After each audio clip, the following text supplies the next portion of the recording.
Hey, ladies and gentlemen, this is Carmine Sabia for Explain America, and Republican House Speaker Mike Johnson. He just drove a stake through the heart of the Democrat Party's rhetoric. Before we get started, please make sure you like, comment, share, and subscribe. Those little things really help us out, and they help our channel continue to grow.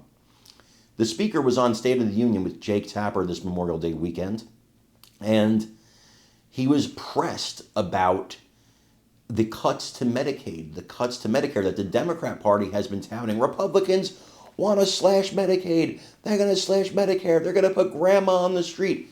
This is typical Democrat talking points. Again, I said it to you in the previous video. I'll say it to you again. I've been watching politics since I'm about 8 years old, maybe younger.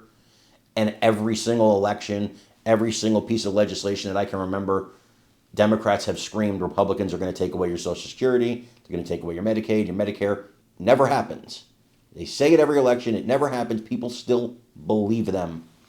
Speaker Mike Johnson, after Trump has already said we're not touching Medicaid, we're not touching Medicare, just the fraud, waste, and abuse, Speaker Mike Johnson goes on with Jake Tapper, and he says it very clearly. We are not cutting Medicaid. 5 words, a lot of meaning. I want you to hear it, and let me know what you think in the comments. Within the realm of what's possible. So in addition to people like Senator Johnson who think this bill doesn't do enough to cut spending, you're going to have to convince people like Susan Collins of Maine and Josh Hawley of Missouri who are worried about cuts that this bill proposes. President Trump repeatedly insisted he would not touch Medicaid and that Americans would not lose their insurance. Here's what he said just 5 days ago. We're not changing Medicaid, and we're not changing Medicare, and we're not changing Social Security. Can you guarantee that your voters who supported the election, particularly working class voters, will not lose health insurance under this bill? Oh, they won't lose health insurance? The CBO found that nearly 8 million Americans will, in fact, lose their insurance coverage because of the changes this bill makes to Medicaid. So how do you reconcile that with what President Trump said?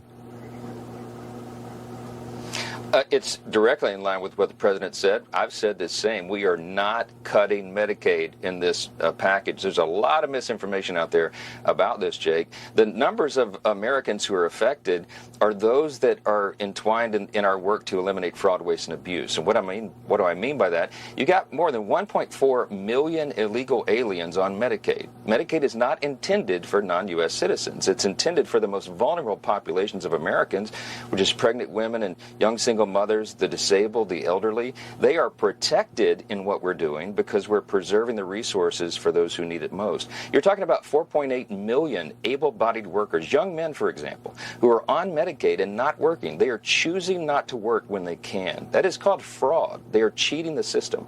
When you root out those kinds of abuses, you save the resources that are so desperately needed by the people who deserve it and need it most. That's what we're doing, and that's why this is the morality of what we're doing here is precisely right, and it comports with all the public opinion polls.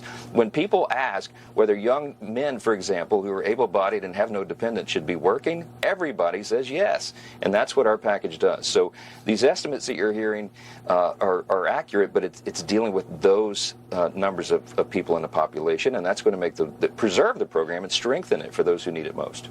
So 1.4 million people in your home state of Louisiana are on Medicaid. More than 800,000 receive